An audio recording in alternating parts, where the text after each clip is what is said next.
मन को डांटो, ये मन बहुत बेईमान है। जब किसी को शराब पहली बार पीते हुए देखो तो ऐसे कहता है, ऐसे मन कहता है नहीं, और वो पीता है, और फिर एक दिन उस घर में थप्पड़ मार करके पैसे लेकर के फिर जाता है पीने। मन को पकड़ाना होता है, गंदी से गंदी बात पकड़ा दो, वो बहुत जोर से पकड़ता है, अच्छी से अच्छी बात पकड़ा दो, उसको एक समझ लो कि एक तरह से वो अंधा आदमी है पर है बहुत बलवान, उसको जो पकड़ में आए तो बहुत जोर से पकड़ता है। अब ये है कि आपने पकड़ा, और जो पकड़ लिया आप बिना फुसलाए उसे आप छुड़ा नहीं सकते, इतना वो जोर का है। अब इसने शरीर को पकड़ लिया, इसने भोगों को पकड़ लिया, देख लो बार बार हम शास्त्र की बातें सुना रहे, लेकिन वो छोड़ना नहीं चाहता। यदि कहीं वो नाम को पकड़ ले, बस आप समझ लो नामी भगवान भी चाहे तो नहीं छुड़ा सकते। अगर नाम को, ऐसे हैं भक्त जिन्होंने प्रभु से कहा कि आपको क्या चाहिए, लाला आपके नाम के बल से मैं आपको देने के लिए तैयार हूं, क्या चाहिए, जो चाहिए वो आप हमसे मांग लो। भगवान जो सर्वलोक महेश्वर दाता है, उनसे नाम जपक ने पूछ लिया कि तुम्हें क्या चाहिए, और देखो आशीर्वाद भी तो देते हैं रसिकजन, प्रिया प्रीतम को उन्हीं के नाम के बल से तो देते। एक बार केवल नाम पकड़ ले मन, फिर नामी भी चाहे तो छुड़वा नहीं सकता, ऐसी इसकी पकड़ है। जैसे इसने विषय को पकड़ लिया, लाख बार शास्त्र और गुरु समझा रहे फिर भी नहीं छोड़ रहा। अगर फुसलाए पा जाओ इसको और इसे नाम पकड़ा दो, दुलार से हठ से जैसे भी, एक बार ये पकड़ ले, जैसे थोड़ी देर में आपने पकड़वा दिया मन को, एक समय तो होगा जब ये बिल्कुल नाम नहीं जपता होगा। आज इसने थोड़ा तो पकड़ के राजी हो गया, और धीरे से अगर पूरा पकड़ा दो हर समय वाला नाम जप, अब जितना नाम जप करो, यदि आप छोड़ना भी चाहो तो मन नहीं छोड़ेगा। आप देख लो करके। श्री स्वामी अखंडानंद जी महाराज से उनके एक शिष्य थे, 18 वर्ष तक उन्होंने मंत्र जपा, नाम जप करा, और आए बोले महाराज आपने जो नाम दिया था, उन्होंने कहा था राम राम जपो, तो 18 वर्ष हो गए, मुझे कोई लाभ तो मिला नहीं।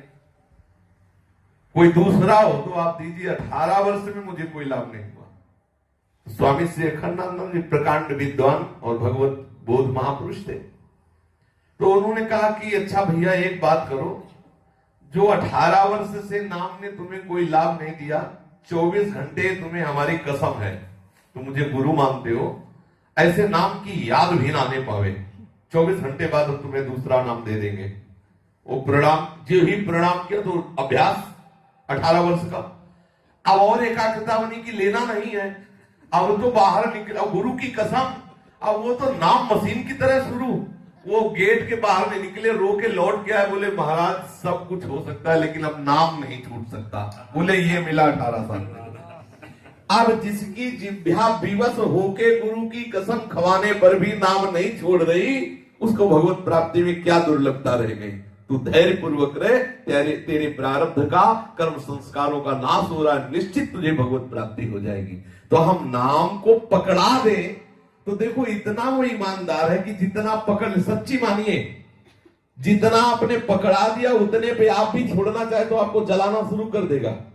अगर 24 घंटे में 30 मिनट आपने मन को सिखा दिया है नाम जप करना, और उस समय कोई भी आ जाए तो आपके मन को खुद बुरा लगेगा, और लगेगा इसी 30 मिनट में तुम्हें मरना था क्या, यही लगेगा कि इसी 30 मिनट में तुम्हें आना, सारा व्यवहार इसी 30 मिनट में। वो मन जो है उतने में बर्दाश्त कर लिया नाम को, तो अब अन्य बर्दाश्त करे। और सही मानिए जिस दिन आप इसे 24 घंटे में राजी कर देंगे तो बहुत ही बढ़िया वस्तु है मन। एक बार इसे प्रभु में लगा दीजिए, और एक बार प्रभु में लग गया तो फिर हटने वाला नहीं। जागृत स्वप्न सुसुप्ति स्फुरत में राधा पदार्थ छटा, ऐसी दिव्य, ये मन बहुत बड़ा सहायक है और मन बहुत बड़ा दुश्मन है। यदि इसको गंदी बातों में लगा दिया तो इससे बड़ा नीच और दुश्मन कोई नहीं है, और इसे भगवत चरणारविंद में लगा, इससे बड़ा कोई नहीं है, हमारा सहयोगी, हमारा मित्र, हमें आनंद देने वाला। इसलिए हम अपनी गलती को माने और मन को अच्छे मार्ग पर लगाएं। थोड़े दिन ये हो सकता है पूर्वाभ्यास में सबको गलत सलाह देता रहे, जिस दिन ये पकड़ लेगा पूरा नाम उस दिन छोड़ेगा नहीं, विश्वास मान लीजिए। अपने लोग इसी मार्ग से आए हैं। एक बार इसे ठीक से समझ में आ जाए कि जीवन ही नाम है, नाम ही जीवन है, फिर आप इसका चमत्कार देख लीजिए। भरी सभा में बात करते हुए बड़ी चतुराई से नाम जप लेगा। ये बहुत कलाकार है, बहुत चतुर है, बहुत समर्थ है।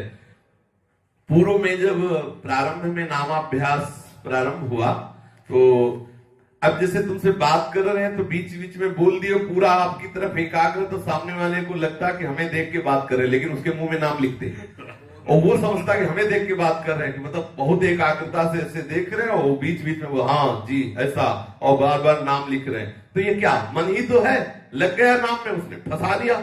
अब सामने वाला नहीं समझ पा रहा कि क्या चल रहा है और बीच बीच में बात भी हो रही, उसको देख भी रहे और नाम चल रहा है।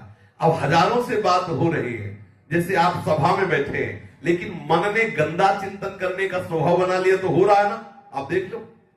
ऐसे ही यदि भगवत चिंतन करने का स्वभाव बना लिया तो वैश्यालय में बैठ जाओ तो भी वो वही करेगा, क्योंकि उसका स्वभाव बन गया भजन करने का। और अगर गंदा स्वभाव बन गया है तो आप चाहे जहां बैठ जाओ, वो अपने ही ताना बाना बुनेगा। देख लीजिए ठाकुर के सामने, बिहारी जी राधा वल्लभ जी के सामने खड़े होकर के भी ये वही ताना बाना बुनता। बहुत चतुर है, बहुत चतुर है। अगर भजन में लग गया तो गंदी से गंदी जगह में भी भगवदाकार वृत्ति कर देगा, और अगर बुरी आदत में लग गया तो बड़े बड़े महामहिमा में धामों में भी बुरे आचरण करवा देगा। बड़ा विचित्र देवता है, इसे फुसला लो, इसे डांट के दुलार के जैसे बने इसको सतमार्ग में लगा दो। यही जीवन का हमारे सबसे बड़ा धर्म है, यही जीवन का सबसे बड़ा कर्तव्य है कि हम अपने मन को फुसलाए पा जाए। मन को संभाल लिया तो सबसे बड़ा गुरु कौन, जिसने मन को चेला बना लिया। नहीं, चाहे जितने चेला हो, रहते सब मन के चेले ही है। मन को जिसने चेला बना लिया वही गुरु, वही महात्मा। जिसने मन को अधीन कर लिया वही सबसे बड़ा बलवान। नहीं तो सब बलवानों को धूल दूषित कर देने वाला ये मन है, एक मिनट में न जाने कहां से कहां खड़ा कर देता है। इसलिए हट करके और दुलार करके दोनों भावों से मन को नाम में लगाइए। एक बार ये पकड़ लेगा तो कभी नहीं छोड़ेगा, इसका स्वभाव ऐसा है।